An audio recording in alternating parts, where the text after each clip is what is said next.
It was a rainy Tuesday afternoon when Ethan Carter, one of the wealthiest real estate developers in the city, sat in the corner booth of a small, worn-out diner with his 7-year-old son, Noah. Ethan wasn't here for the food. He was here because Noah liked the big glass window where he could watch the rain slide down in streaks, tracing invisible paths. Noah was a beautiful boy with big brown eyes that carried both wonder and silence. Born with a rare speech delay, he had never spoken a single word. For years, Ethan had poured his fortune into doctors, therapists, and the best specialists money could buy. But every appointment ended with the same disappointing phrases: "He needs more time," or "There's no guarantee." Ethan loved his son fiercely, but the silence was a constant ache. As a single father, every moment felt like he was failing to give his son a voice, failing to be enough. That afternoon, the diner was nearly empty, except for the faint hum of the coffee machine and the shuffle of a young waitress moving between tables. She was in her mid-20s, with chestnut hair tied in a loose braid, and a smile that seemed to warm even the cold rain outside. Her name tag read, Lily. When she approached their table, Ethan expected the usual polite small talk, but she bent down to Noah's level instead. "Hi, buddy," she said softly, her voice as gentle as the patter of rain. "Can I show you something?" Noah's eyes flickered with curiosity. He didn't respond, but Lily reached into her apron pocket and pulled out a small laminated card. It had a picture of a glass of water on it. She tapped the picture, then said slowly, "Water." Ethan's brow furrowed. He'd seen therapists use cards like that before, but it had been months since anyone had gotten Noah to engage with them. To his surprise, Noah reached out, his small fingers brushing the card.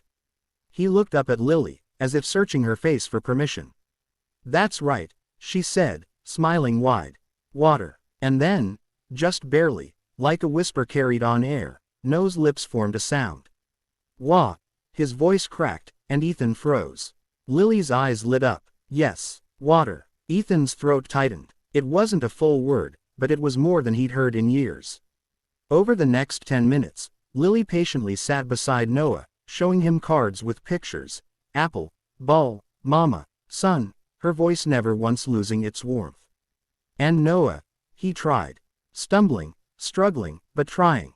Ethan watched, his coffee growing cold, as something inside him shifted. This wasn't a trained speech therapist. She wasn't being paid by the hour. She was a waitress in a fading diner, but she had unlocked something that no one else could.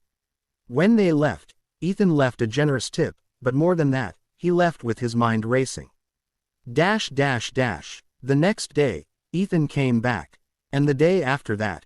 At first, Lily thought it was just coincidence, but soon she realized he was coming for Noah. Each afternoon, she would bring out her set of homemade picture cards, teaching Noah in little steps, celebrating each sound like it was a medal of honor. One day, Ethan couldn't hold back his curiosity. "How do you know how to do this?" he asked, leaning against the counter while Noah played with a small puzzle nearby. Lily hesitated, her eyes dropping to her hands. "My little brother, he was nonverbal too. We couldn't afford specialists, so I learned from books, from online videos, anything I could find. I made him these cards myself. It took years, but one day, he spoke my name." Ethan swallowed hard. "And your brother?" Her smile faltered. "He passed away 3 years ago. But I guess I just can't stop helping kids like him. Feels like keeping a part of him alive." Ethan didn't know what to say. All he could think was how, in all his wealth, he had been searching in the wrong places. Weeks turned into months. Noah began saying short words: dad, ball, rain. Each one was a miracle. Ethan started to notice changes in himself too. He wasn't just the man chasing deadlines and property deals, he was a father rediscovering joy. One evening, after closing time, Ethan stayed back as Lily wiped down the tables. "Lily," he began, "you've done more for Noah than anyone else ever has. I want to help you the way you've helped us." She laughed softly. "I don't need anything, Ethan. This isn't about money." But Ethan shook his head. "It's not charity. It's a partnership." A month later, the doors opened to the Noah Foundation, a nonprofit dedicated to providing free speech therapy and communication tools to children with speech delays, regardless of their family's income. Lily was the director, her picture card method refined and multiplied for hundreds of children. The opening ceremony was simple, but powerful. Noah stood beside Ethan, holding a small microphone. His hands trembled, and for a moment Ethan thought he wouldn't speak, but then, in a clear, small voice, he said, "Thank you, Lily." The room erupted in applause, but Ethan just looked at Lily. Her eyes were glassy with tears. She didn't need thanks. She'd already received it the first time Noah had tried to say water. Message. Sometimes the greatest change doesn't come from wealth, but from compassion. One person's kindness can give a voice to the voiceless, and a second chance to those who thought hope had run out. 6 months had passed since the grand opening of the Noah Foundation. What began as a small dream had grown into a movement. The little therapy center above the diner had turned into a spacious, sunlit building in the heart of the city, filled with bright murals, laughter, and hope. Ethan still visited every afternoon, not as a CEO, but as a father. He loved watching Noah interact with other children, laughing, pointing, trying to form words. Noah's vocabulary had expanded to over 50 words now, and each one felt like a treasure. But Ethan knew that for every child here, there was a family behind them, just like he once was, fighting against hopelessness. One rainy evening, while Ethan was reviewing some foundation paperwork, Lily walked into his office holding a small letter. "This came in the mail for you," she said. "From a family in another state. They heard about us online." Ethan opened it, and his eyes fell on the trembling handwriting. Greater than, "Dear Mr. Carter, I'm a single mother of a 5-year-old boy named Jamie. He hasn't spoken since birth.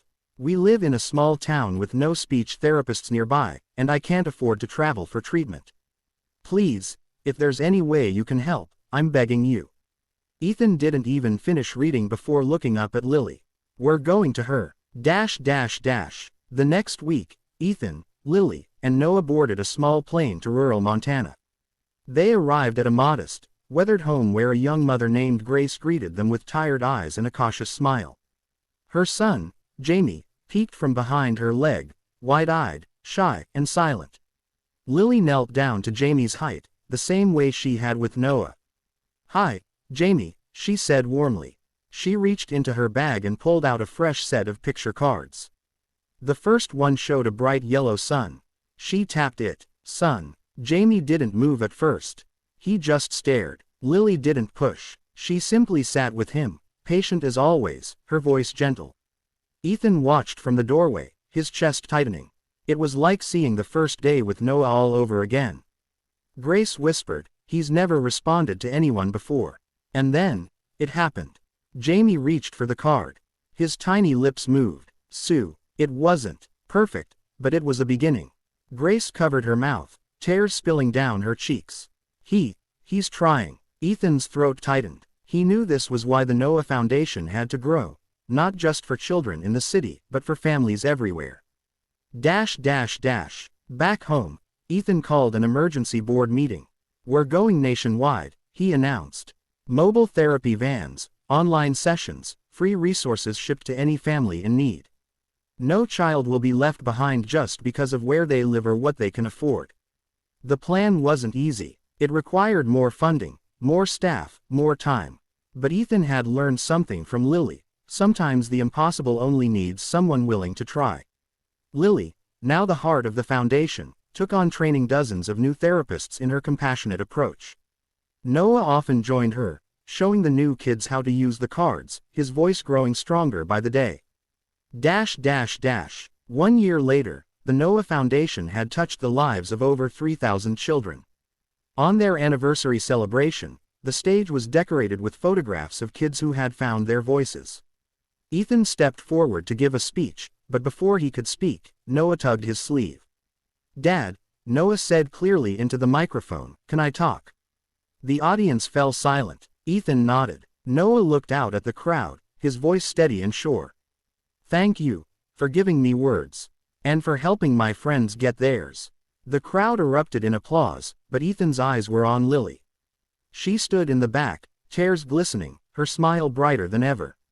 Because this wasn't just Ethan's story. It wasn't just Noah's. It was the story of how one waitress's kindness lit a spark that changed thousands of lives. Message. A single act of compassion can ripple far beyond what we can imagine.